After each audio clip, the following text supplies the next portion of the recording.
Mari kita berdoa. Bapa Sorgawi, Bapa yang kami sembah dalam nama anak-Mu Tuhan Yesus, sungguh kami sangat bersyukur, berterima kasih kepadamu Bapa untuk segala kasih, kebaikan, kemurahan Tuhan yang masih Tuhan nyatakan kepada kami sampai dengan pagi hari ini, di mana kami boleh tidur dengan tenang, bangun dengan selamat pada pagi hari ini tanpa kekurangan suatu apapun. Itu semua karena kasih, kebaikan, kemurahan Tuhan yang Tuhan berikan kepada kami. Dan sebelum kami mulai aktivitas kami, izinkan kami untuk bersekutu dengan Tuhan, berdoa, memuji muliakan nama Tuhan, dan mendengarkan kebenaran firman Tuhan melalui channel YouTube ini. Berbicara bagi kami Tuhan, nyatakan kuasa-Mu, nyatakan isi hati-Mu, karena kami siap untuk mendengar firman Tuhan. Dalam nama Yesus kami berdoa, amin. Shalom Ibu Bapak Saudara terkasih dalam nama Tuhan kita Yesus.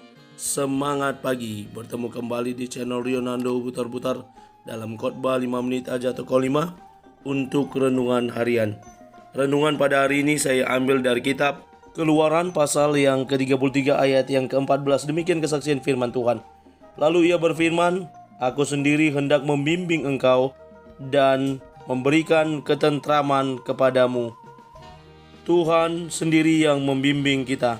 Ibu bapak saudara terkasih dalam nama Tuhan kita Yesus, mungkin sebagian kita yang pernah kuliah, pernah tahu yang namanya dosen pembimbing.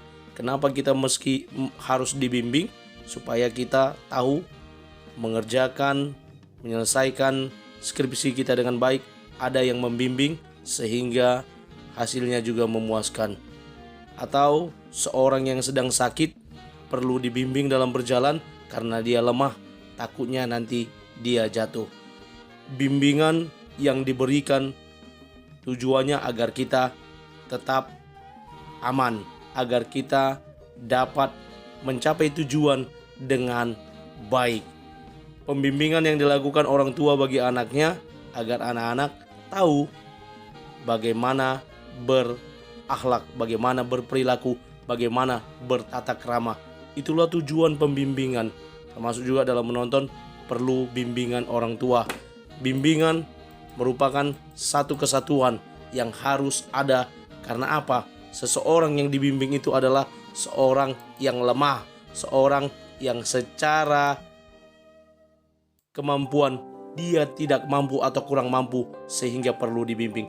Itu pula yang berlaku bagi bangsa Israel, di mana ketika mereka keluar dari Mesir, di mana Allah yang berkata bahwa Dia berjanji akan memberikan kepada mereka suatu negeri, suatu tanah yang kaya dengan susu dan madu dan kekayaan alam lainnya. Dalam perjalanan mereka keluar dari Mesir dengan banyak sekali mukjizat, bahkan keluarnya mereka pun 10 tulah harus berlaku.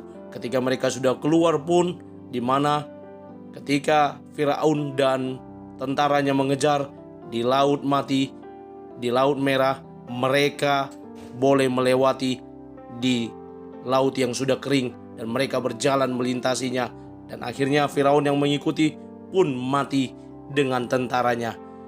Dan dalam nats renungan harian ini kita boleh melihat bagaimana Musa meminta penyertaan Tuhan di padang gurun. Benar saja Dia Tuhan yang berjanji. Lebih lagi dalam nats renungan harian ini, di mana Ia Tuhan berfirman, aku sendiri hendak membimbing engkau dan memberikan ketentraman kepadamu. Ini janji Tuhan yang Dia nyatakan bahwa Dia Tuhan yang berjanji akan membimbing bangsa itu sampai ke tujuannya. Walaupun karena bangsa itu dengan segala perilaku ketegar tengkukannya membuat mereka harus berputar-putar di padang gurun selama 40 tahun lamanya. Kalau sebenarnya kalau memang tujuannya langsung sampai, mungkin tidak sampai 1 tahun. Tapi ini cara Tuhan untuk mendisiplin bangsa itu. Bangsa yang tegar tengkuk, yang sebentar mengandalkan Tuhan, yang sebentar membelakangi Tuhan dan meninggalkan Tuhan. Inilah disiplin yang dibentuk oleh Tuhan selama 40 tahun kepada bangsa itu. Kita boleh melihat pembimbingan Tuhan itu nyata. Di siang hari Tuhan memberikan tiang awan agar mereka tidak kepanasan, dan di malam hari Tuhan memberikan tiang api agar mereka tidak kedinginan, dan mereka boleh berjalan karena ada penuntun pembimbing yang bersama-sama dengan mereka. Ibu bapak saudara terkasih dalam nama Tuhan kita Yesus, saya mengutip beberapa kata-kata terkait membimbing, menuntun. Yang pertama, Wilhelm Muller berkata, biarkan saja orang berpikir satu Tuhan akan tetap membimbingnya. Tidak, Tuhan boleh membimbingnya. Satu orang masih harus berpikir. Orang berpikir, apa mungkin Tuhan membimbing dia? Tapi percayalah, Tuhan selalu membimbing. Edward Dowes Dekker berkata, Tuhan mengatur segala sesuatu yang secara ortodoks akan menuntun kepada kekayaan. Ketidakakuratan tidak pernah memperbanyak uang. Lalu Agus Rois berkata, saya yakin tujuan dari semua agama menuntun manusia pada Tuhan.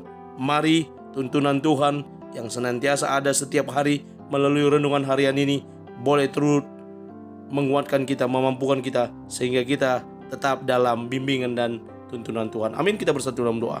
Terima kasih Bapa untuk firman-Mu yang telah kami dengarkan pada pagi hari ini.